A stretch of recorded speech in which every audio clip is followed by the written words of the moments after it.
Chers concitoyens, votre collaboration exemplaire avec nos vaillantes forces de défense et de sécurité contribue grandement à l'optimisation et à l'amélioration de la situation sécuritaire à travers le territoire national. Chaque jour, nos forces mènent des actions coordonnées et ciblées pour lutter efficacement contre les menaces des groupes armés terroristes et criminels organisés. Voici un résumé des événements marquants de ce début du mois de juillet. Sur la rive droite du fleuve Niger, dans le cadre de l'opération NIA, un raid sur Colman et une série de missions de bouclage suivies de fouilles des marchés hebdomadaires de Dunguro et Bankilare ont permis à nos forces de neutraliser 8 terroristes et d'arrêter 19 de leurs complices. Ces individus interpellés sont suspectés d'être soit des agents de renseignement des terroristes, soit des receleurs de bétail volé ou des ravitailleurs de criminels.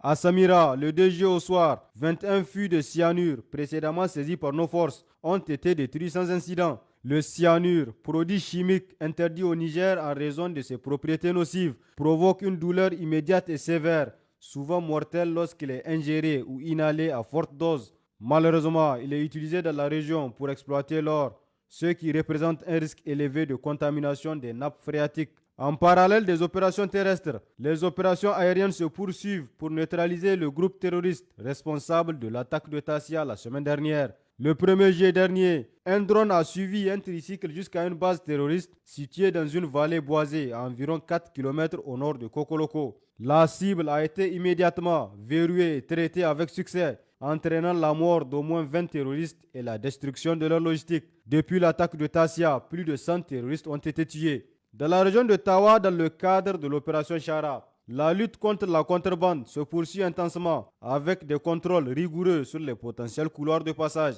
Au cours de cette période, nos forces ont effectué d'importantes saisies de drogue, de carburant et de produits pharmaceutiques contrefaits. En tout, 9 boules de chanvre indien, 459 tablettes de produits prohibés et plus de 1500 litres de carburant ont été immobilisés dans les environs de Konni et Guida-Ider. Dans la région de Difa, au secteur 4 de la force multinationale mixte FMM, la situation sécuritaire reste relativement calme. À la fin de la semaine dernière, un ancien combattant de Boko Haram s'est rendu aux autorités de Toumour en possession d'un chargeur AK-47 et d'une tenue de combat. Par ailleurs, une tentative d'enlèvement de femmes dans le village de Legam, planifiée par des terroristes dans la nuit du lundi 1er juillet 2024, a été avortée grâce à l'intervention rapide d'une de nos unités. Alertée, la patrouille s'est dépêchée sur place, contraignant les ravisseurs à fuir vers le lac. Dans le secteur de Niamey, dans le cadre de l'opération Nkinkasa, à la fin du week-end dernier, un détachement des forces de défense et de sécurité, en poste sur le plateau de Yawari, entrée de Niamey, a intercepté une motocyclette transportant du carburant destiné aux terroristes. À la vue de nos éléments, le motocycliste a terminé sa course dans un ravin avant de prendre la fuite, abandonnant sa moto et le carburant qui ont été confisqués. Parallèlement à la division de la protection des mineurs et des femmes de la direction de la sécurité publique, a mené une opération coup de poing dénommée Chicha dans la ville de Niamey.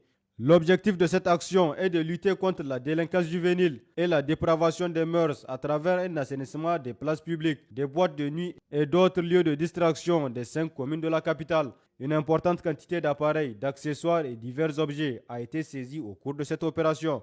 Sur l'ensemble du territoire, depuis la fin du mois de juin, les forces de défense et de sécurité n'ont ménagé aucun effort pour assurer le bon déroulement des examens de fin d'année, à savoir le CFEPD, le BEPC et le baccalauréat. Leur contribution a couvert non seulement la sécurité des candidats et des centres d'examen, mais également le transport du matériel et des élèves dans certaines régions reculées où l'insécurité sévit. Grâce à l'engagement des FDS, ces épreuves cruciales ont pu se dérouler dans des conditions optimales, garantissant ainsi à nos enfants un environnement propice à la réussite.